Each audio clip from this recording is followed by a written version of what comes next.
You're listening to an Anazao Ministries podcast.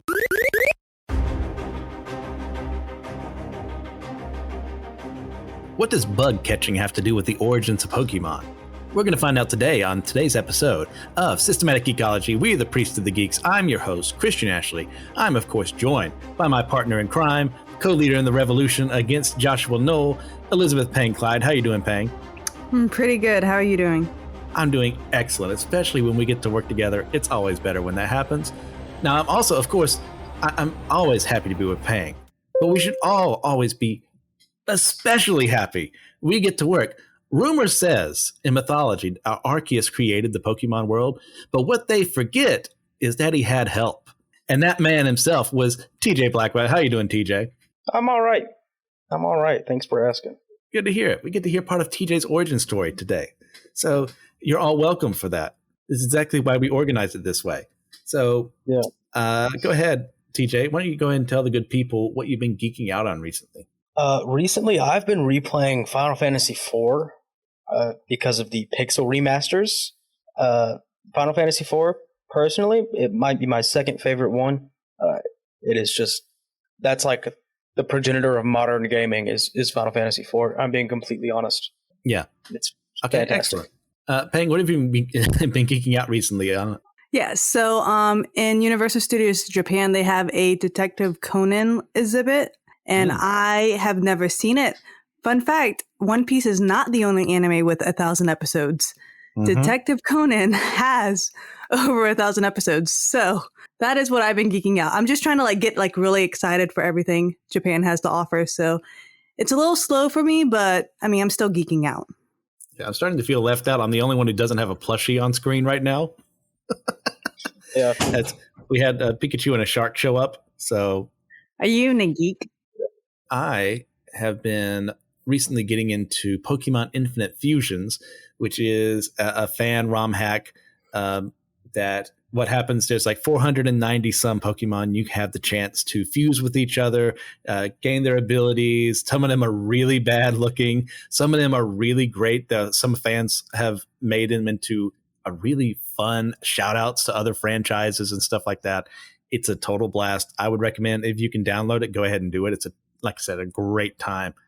But speaking of Pokemon, we are going to be doing an episode today on the origins of not only the Pokemon universe as a whole, but how it got started as a franchise. So, Pang, TJ, which one of you would like to tell that one person in the audience who doesn't know what Pokemon is?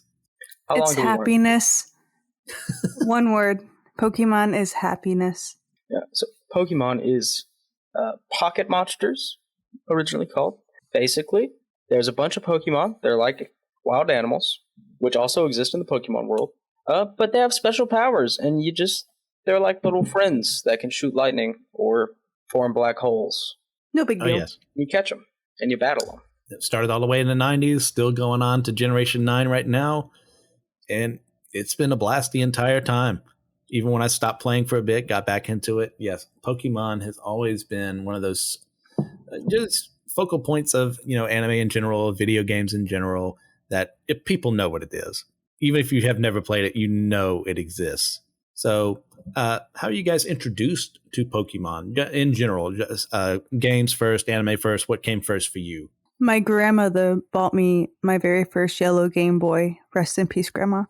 And as she also bought me Pokemon cards to start off with. So I still have about 2,000 pristine original Pokemon cards. So yeah, I'm cool, guys. Only in this scenario. Thanks, super cool. DJ? I was probably 6 or 7, and my big sister, who is of an incalculable, unspeakable age, I'm not allowed to say. Yes. Yeah. That's safer. Yeah. But I got her Game Boy Advance with the labelless copy of Pokemon Fire Red, and I was barely conscious back then. So really, I would say my actual introduction was Pokemon Diamond. Okay. Where I really got into it. But yeah, it was Fire Red when I was a babe. When did Pokemon just first come to the US? Do you know the date off the... I'm pretty sure I was 98 Pokemon Yellow. I was there at the beginning. Yeah.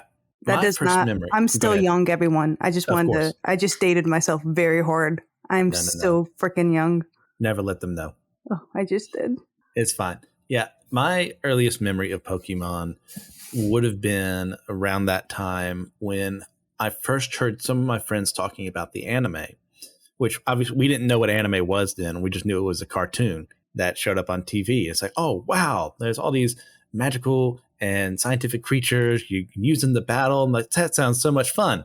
Well, you also remember, dear listener, at what time this is, so I will date myself. This was the time of Japanimation is evil and satanic, and you can never do anything with it. You can't even have the appearance of evil by looking at it.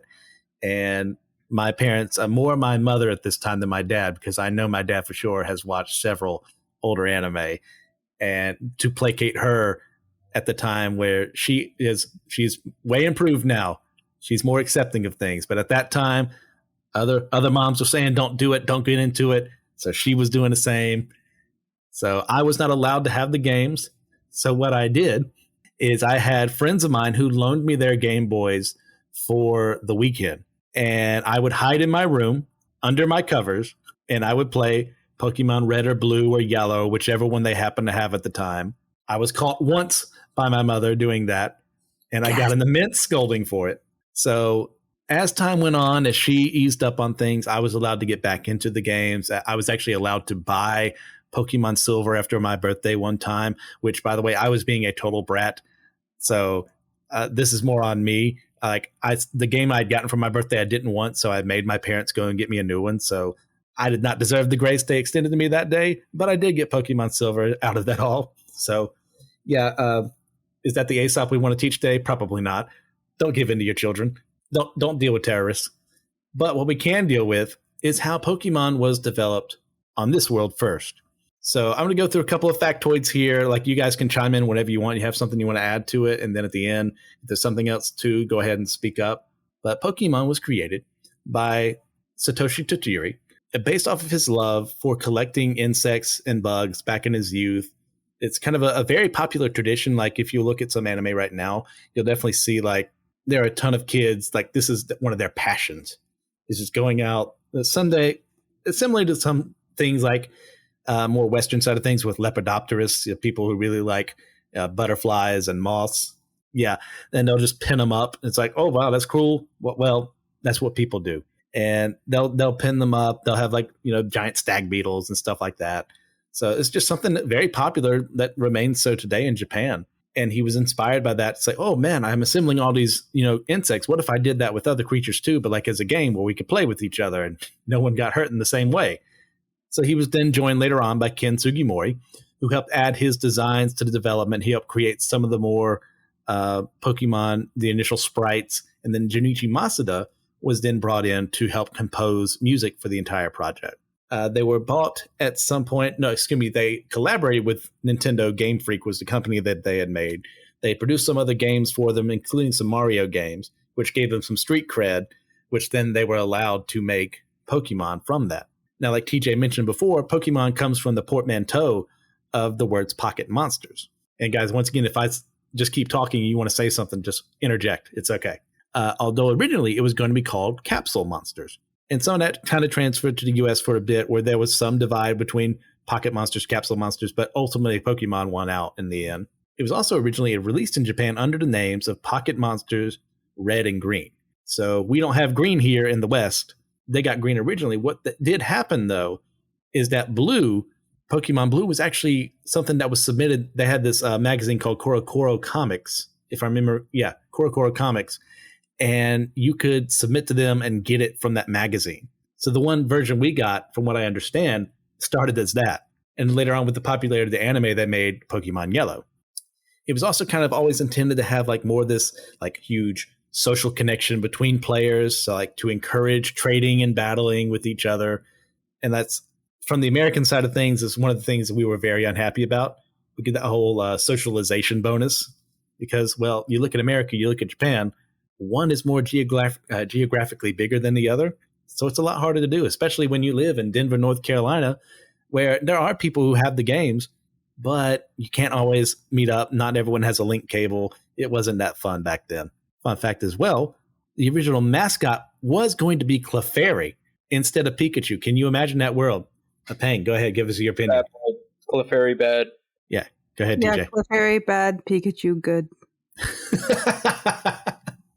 Yeah, I have nothing against Clefairy, but that world just doesn't seem the same. How could you live in a world where Pikachu is not the main focus? Like, everyone knows who Pikachu is, and there's a reason for that, because Pikachu is awesome. Later on, what we found from the development is that some of the first Pokemon that were developed and designed were Rhydon, Clefairy, and Lapras. So you want to answer that trivia question that was the first one made? Rhydon is going to be your answer. Yeah, but if somebody says who is the Pokemon 001, that's not right. 001, well, that would be Bulbasaur, wouldn't it? That's Bulbasaur. Yes. Oh, yeah. Or if someone just says who is the first Pokemon, right, both. Yeah. Always look at the number, the lettering and wording of whatever you're reading for those trivia games. They'll get you every time. TJ's absolutely right to say that. Yeah, you got to write Rhydon/Bulbasaur, or they're going to get you.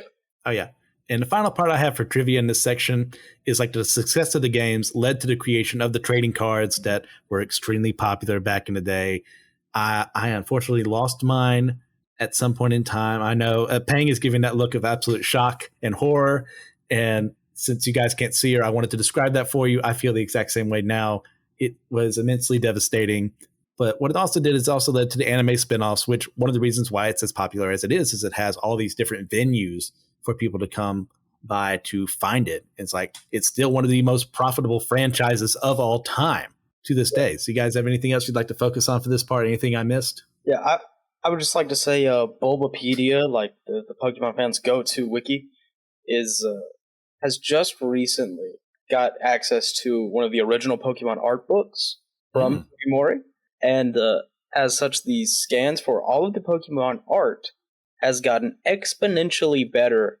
I think this happened a couple weeks ago, because instead of the same old scanned and uploaded and downloaded and rescanned pictures they had, now you can go see how intricately he painted these Pokemon with the watercolor and the pencil sketch. It's so much better. It's so much nicer. If originally the art book had been more popular, I think we would all be fully aware that Diglett's nose is not a mouth. It is very difficult to tell without that. Bang, you have anything you want to add? Nope, I just liked playing the games. I didn't care where they came from. I didn't care how it was created. I just said, give me more Pokemon. I have to catch them all. Real. Gotta catch them all. Oh, yeah. I mean, they named, on the English side of things, Ash's last name Ketchum for a reason. If you haven't figured that out by now, welcome, 20-some years down the line. Just blew someone's mind out there, I know. Oh, one thing I did forget to mention is that originally they had designed up to 300 for the first game, but because of technical things, like there'd be a lot of code to put into the game, especially back then, they narrowed it down to 150. With of course, as a practical joke, one of the developers added Mew to the game and did not reveal that until way later on, until people found it by glitching.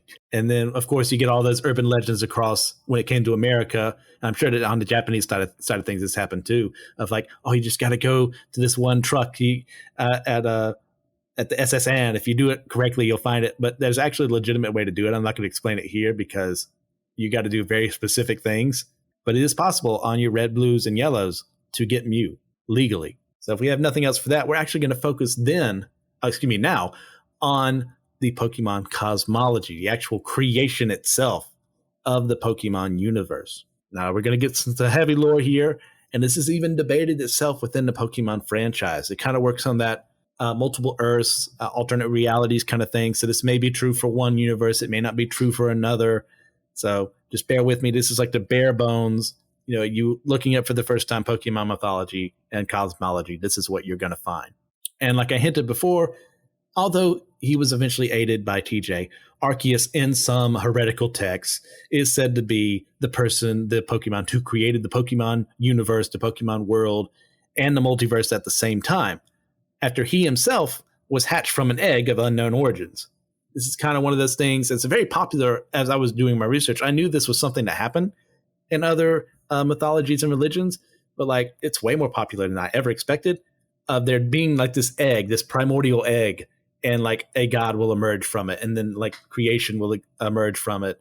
It's very cool stuff if you guys are looking into it. Like there's like 14 different religions I saw. There's way more than that, I'm sure. But just if you want to do something on the side, check that out. But point being, Arceus came from this egg himself. Of course, we all know Pokemon come from eggs, as we learned in Generation 2. And they're all astounded by this fact. How they're astounded just then, who knows? Because you would think someone would have seen it at some point in time. But that is what it is. So he is kind of the primary god to be born from this event.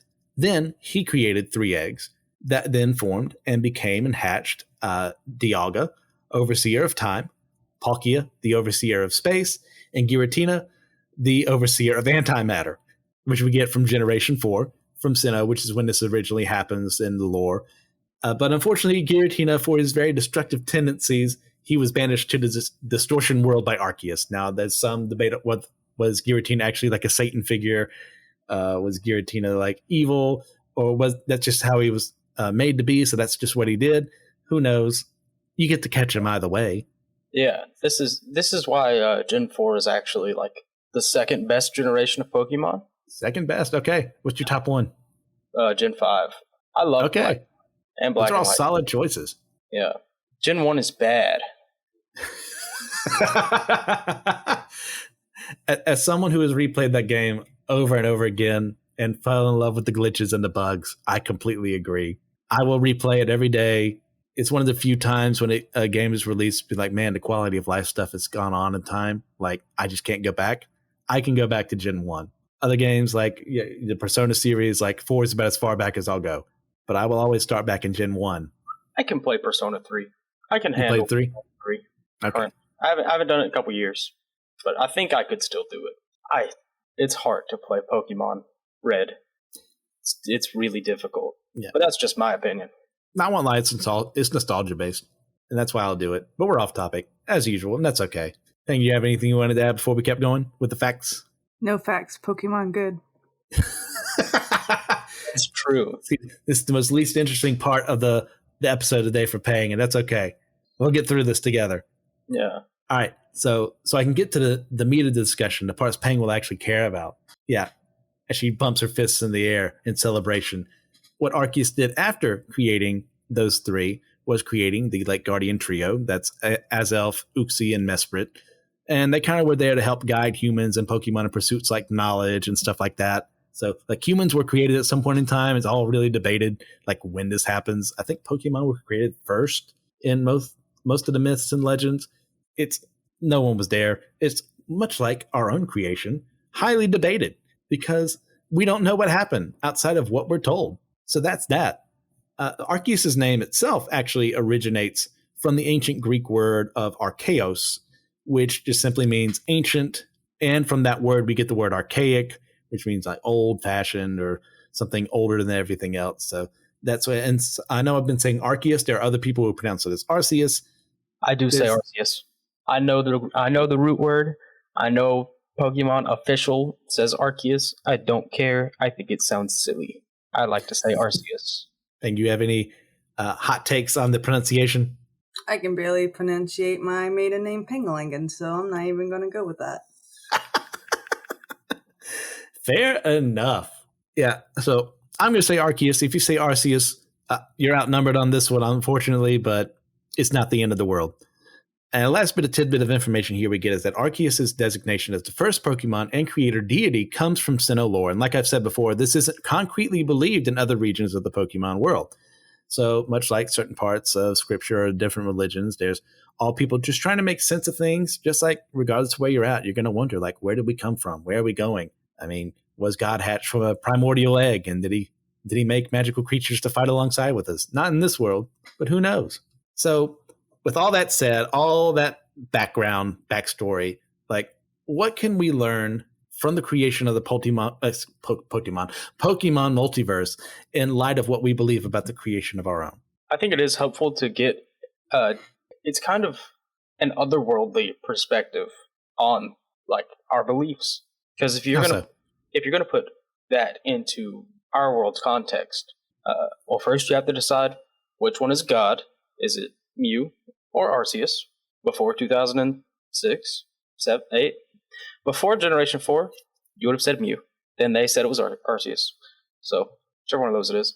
And then you see every other region's, well, you don't get to see them, but there's stuff out there in the manga, in the light novels, stuff like that, that talks about other regions' viewpoint on the creation story. And I think it shadows real life pretty well. Can you elaborate on any of those? Do you remember? I don't. Usually I see that and I go, that's crazy. And then I take Infernape to the next gem. Bang?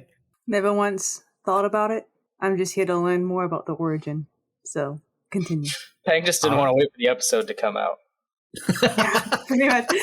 Yeah, so I wasn't scheduled on this episode, listeners. I just crashed it. And I had my giant Pikachu in my lap and we're just enjoying the time. You too can do the same with a one-time donation of $1,000 to the Patreon, where you become a host permanently. And no, that is not a thing.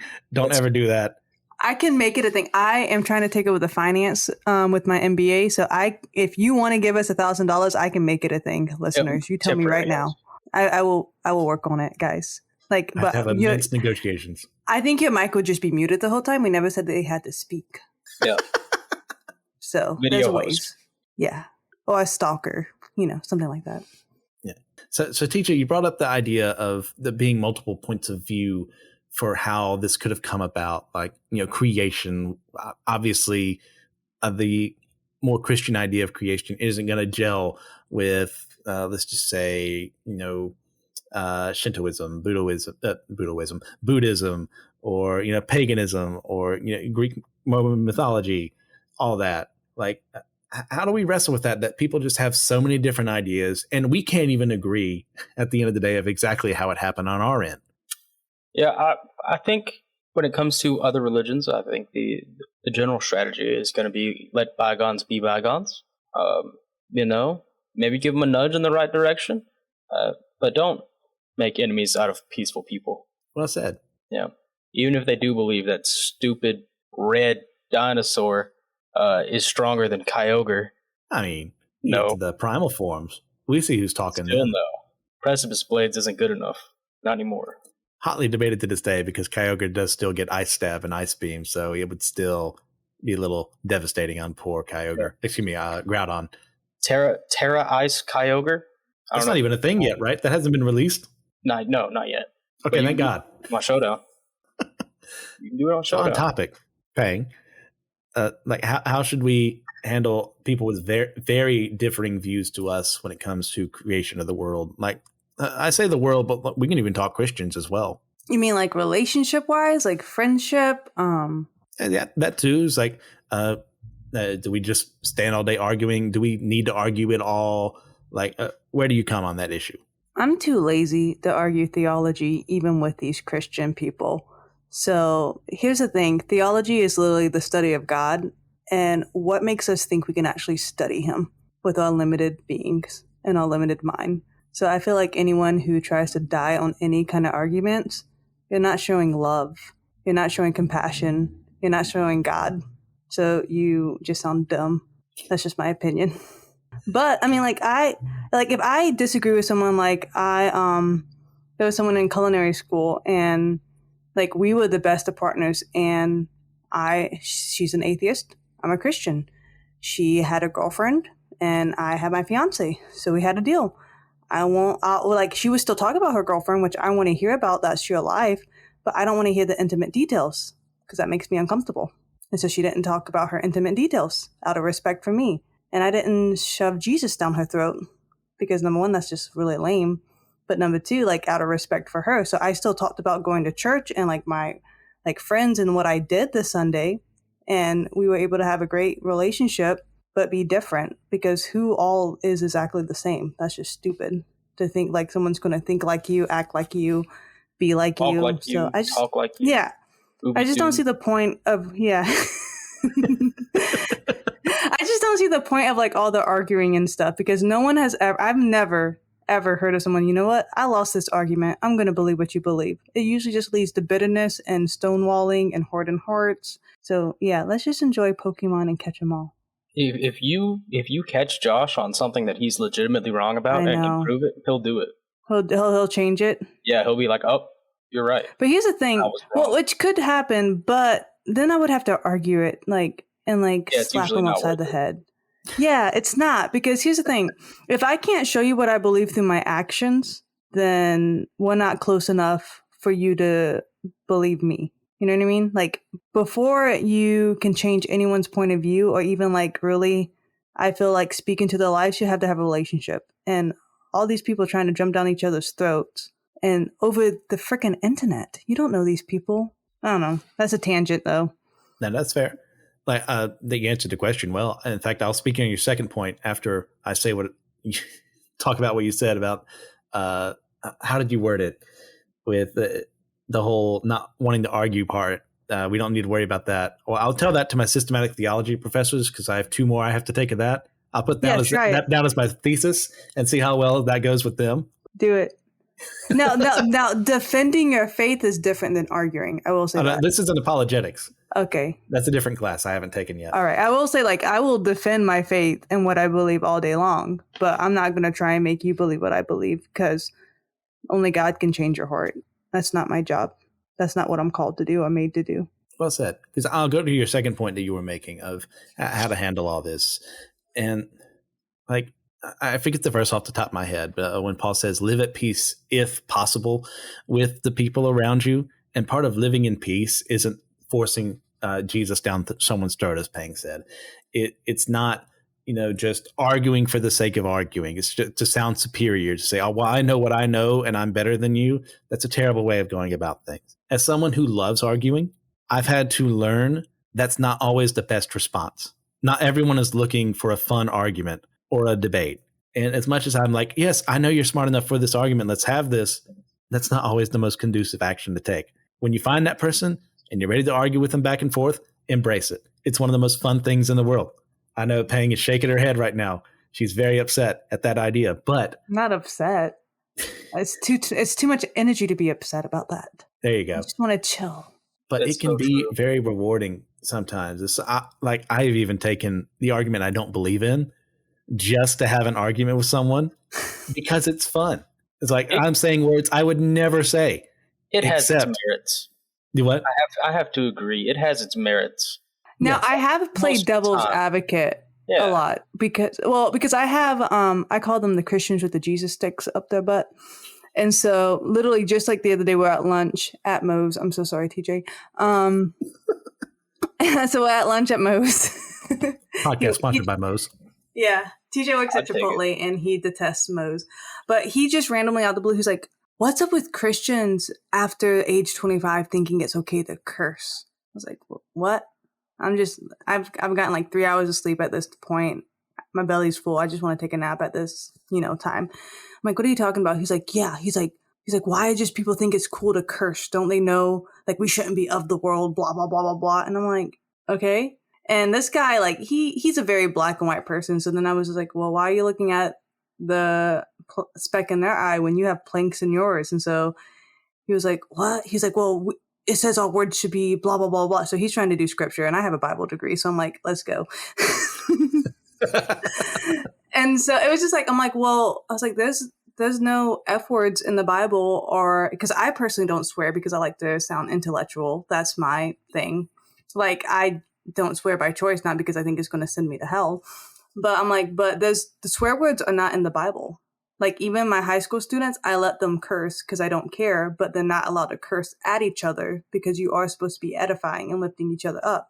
So you can say the F word all day long, but you can't, like, curse someone out. So I will, like, defend that so I was, I guess, defending cursing, something as little as that, but it's not a big deal. Why do we just want to argue and be angry?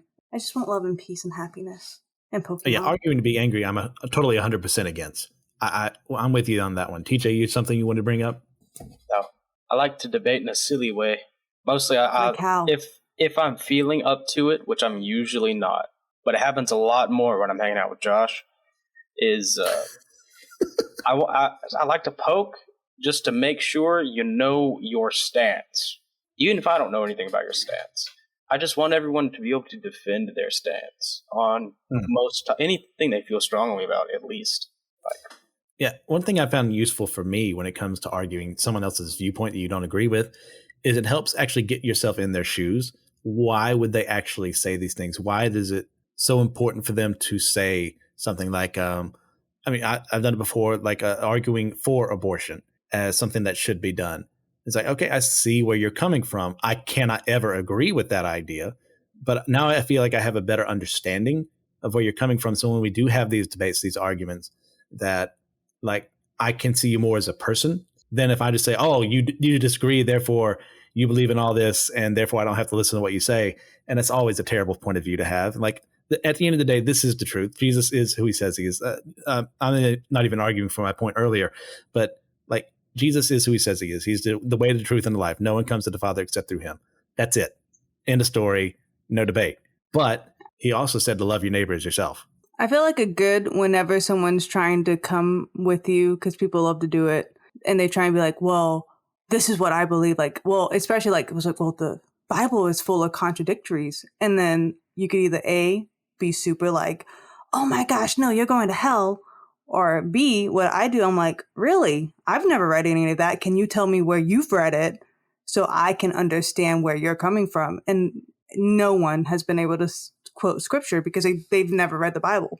So a lot of people who have these crazy stances, and so I think that's kind of like what you're getting at, TJ. You want to like see if they can defend what they believe. So that's what I kind of do. I'm like, well, please tell me what you read, or tell me what you've been studying. I was like, wait, you read an article about someone who read the Bible? So you're not, that's secondhand information. So I find that's very interesting too. So, I mean, I guess, but to me, that's not arguing. That's just having a conversation. So I think that's where I'm kind of like losing translation when you say you like to debate and argue, because I always associate that with aggression. Yeah. And I'm not an aggressive person. It's Socratic method. It's like cooperative arguing. Yeah. I never argue to get angry. And if I do my best to remove myself from that situation, because obviously I'm not coming across very well, and that's never helpful. I argue to have fun. And like arguing to me, so I definitely understand like, hey, arguing, especially for a lot of people who are arguing, they come from families and situations where the loudest voice is always right. And if you try to speak up against that, bad things can happen to you. I definitely get that. I'm not saying that's 100% what happened in your situation, Pang, but maybe. Okay. Good trauma. It's fine. But like for me, I come from a very argumentative family because we're all very opinionated people. My dad's dad, my paternal grandfather, I should say, is one of those people. Once he says something, it's the law. It doesn't matter if you contradict him. Maybe later on he will say this, and I always believed that before he passed. He got a lot better as he got older in some respects. He got a lot worse in other ways. But my dad learned a little bit of that. He learned how to be calmer about it. So he and I, when we argue together, it's like fun for us. It's like we are having a discussion with each other. We are hanging out, having fun. He's saying one thing, I'm saying another. And sometimes we will both switch up our arguments just because we know the other believes this, but we want to continue the argument because it's just fun, not because we're trying to be superior to one another. It can be fun, but you have to learn how to do that. You have to learn when and where you can do that. Who can you say this around? Some people, you confront them with something that they don't believe in, they're going to shut down. That's not helpful. You're hurting them. You have to learn people's reactions. As someone who's very bad at doing that, I've gotten a lot better over the years, but it really hurts me when I do that because I don't ever want someone to feel like I'm oppressing them by wanting to argue with them. Yeah, if you come at me, I will shut down and just disregard everything you say for the rest of your life. I'm not even going to lie. Now, see, I learned that today, and I'm glad I do that because if I tried to initiate that with you and you shut down in front of me, I'm going to feel so terrible because that's the last thing I want. I want to have that fun conversation. Let's debate, how did the world get created in the Pokemon universe or, in our own universe. But yeah, anything else on this subject, guys? No, that was a fun rabbit trail. Yeah, that's what we specialize here in systematic ecology, not staying on topic, doing our own thing. You know what? It's fun either way. So back on topic, do you guys have a favorite Pokemon that we mentioned earlier from the different aspects of creation? Oh, do you mean like a favorite like creation legendary? Yeah, from like what some of the 7 I mentioned earlier. That's so much easier than like, all 900. I chose someone that was a little guy. That's okay. Okay, I chose Piplup because I like penguins. I mean, he's part of the creation narrative because he had to come from somewhere. Yeah, it's I'll give it to you. Okay. No, I'm going to argue with you all day and make you shut down because you're wrong. I want to like penguins. I actually would like to expand the choice selection. Oh, boy. Groudon, ruler of the earth. Okay. Ruler of the sea. Rayquaza, ruler of space. I feel like they belong here. You mean the air? You know, in the conversation. Because the myth goes that Groudon created the ground, and Kyogre created the sea. Yes. And I guess Rayquaza created space? It's implied. I think it was Sky. Yeah, but we talked about this. But I didn't research that, so I can't 100% say. We'll come back later and debate it. We've already talked about what heavens means in the Bible. They're talking about the air. And that was our aliens episode, was it not? The second one? Yes. So go ahead and check that out, too, while you're at it. So both of my co-hosts here did not answer the question well, but you know what? I still love them. Okay, go ahead. Xerneas of Eltal and the other one, I think also, not Zygarde, actually. Xerneas and Eltal both also deserve to be in the conversation. Fair enough. I did not add them to the outline. Rayquaza. Okay. And once again, not answering with any of the 7 chosen originally. Okay. Excellent choice. Way to stay on topic. Thank you. So I guess for my choice, I'm picking Dialga. Like, this is not for lore reasons or anything. I think it looks the coolest out of all the mons we've mentioned today. I love my Steel Dragon type. Palkia is probably the better, like, typing wise sometimes, depending on who you're asking. Now that Fairy exists, yes. But until Fairy type existed, it was for sure Dialga. Oh, yes. Absolutely. Oh, yeah. I hate fairies. Oh, yes. Oh, wow. How do we get... Oh, that's down and dirty. Hate the fairy type. I hate them all. Ever since Gen 6, this rage has been boiling in TJ's heart, and he reveals to the world his anger. Like, he can finally, since he's confessed, take communion without worrying about being killed. Look it up. It's in scripture. Actually, not Tinkaton. I love Tinkaton from Scarlet Violet. Because it's part steel? Yeah, and she has a big hammer. But everything else, all those fairies, they got to go. Yeah. The rest of them can beat it. All right. So I wasn't expecting some Poke racism today, but we've all learned something. And I think we're richer for the experience. All right, you guys, if you have anything else you want to add to this discussion? Any more Poke racism on your part, Pang? Nope. Okay. I accept all Pokemon. TJ? I think ice types as a whole need to be adjusted or buffed. More ice types should be physical attackers. More ice attacks should be physical attacks. I don't care if it's magic ice. It's ice that's being thrown at you. That's physical. I think ice types should be able to be immune to water, unless it's Scald. No. So ice definitely needs some buffs, but that's not why we came here today. Go ahead. We're gonna argue. No, I'm not gonna say anything. There's a point. I was gonna disagree with you, Christian. I was more on TJ's Thank you, Pang. Go ahead. I was just saying because either way, water is going to melt ice regardless of the temperature. That's just, Not around ice. It's going to get colder and be absorbed by the ice. No, that's not how that works. That is not how thermodynamics works. In a cold enough environment, yes. Well, it's the environment, though. Yes. It's not a lab, I bet. And it's Antarctica. Most like of maybe if they were like in the tundra and the water attacks froze before they got to the ice, but that's where I have all my Pokemon battles. Yeah, I'm just not going to South Carolina, you gonna do up there. So where it snows once every 10 years. Yeah, I'm just going to come with like Slugma. Oh yeah, then you win. Yeah. Anyway, once again, wildly off topic. Am I wrong? Am I right? Probably mostly wrong. Would be my guess, and that's okay. I'll take that hate because ice needs some buffs, and that's one way I would do it. But I think we're off topic again, and that's okay. So, guys, do you have any recommendations for the audience today? Could be based on this, could be completely different than what we've talked about today. Check out one of the Pokemon manga. They are surprisingly good and profound. Are there more than adventures? Yeah, there's like the old one. Okay. If you haven't played Pokemon Snap, it's been out for a very long time now, but it's just so magical because you just go and you take pictures of Pokemon and it's a lot of fun. If you never played Pokemon Mystery Dungeon, if you're one of those people, play that game. Play those games. They're good. Yes. So fun. Oh, also, if you're listening, I plan to go live on Instagram a few times from our systematic geekology. I'm going to the Pokemon Cafe in Tokyo, and I will be going to the Pokemon Center in Osaka. So, if you guys want to, nerd out with some Pokemon stuff, make sure you like our Discord. Do that too, but mainly follow us on Instagram. Okay, go ahead. Excellent. So to go full heel here, to get everyone hated against me, I will recommend Digimon Tamers, which is the best in all the Digimon franchise, in my opinion. So ignore Pokemon, go to Digimon Tamers. Yeah, better series. Check out Digimon Frontier.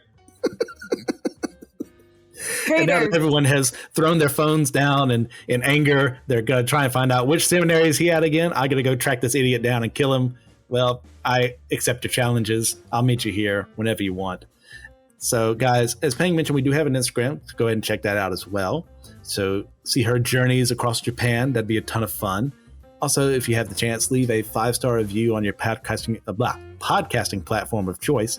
It really helps us with the ratings to help increase people to be able to find us. You can head out to our YouTube. We're revamping everything for that.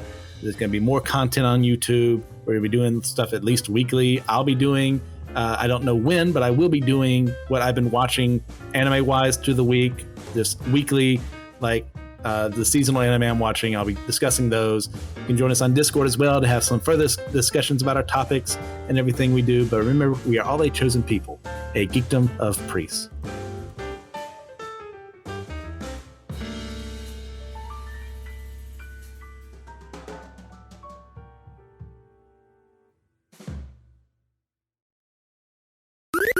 This was an Anazao Ministries podcast. If you enjoyed this show and would like to learn more about our network, be sure to check out the Anazao Ministries Podcast Network.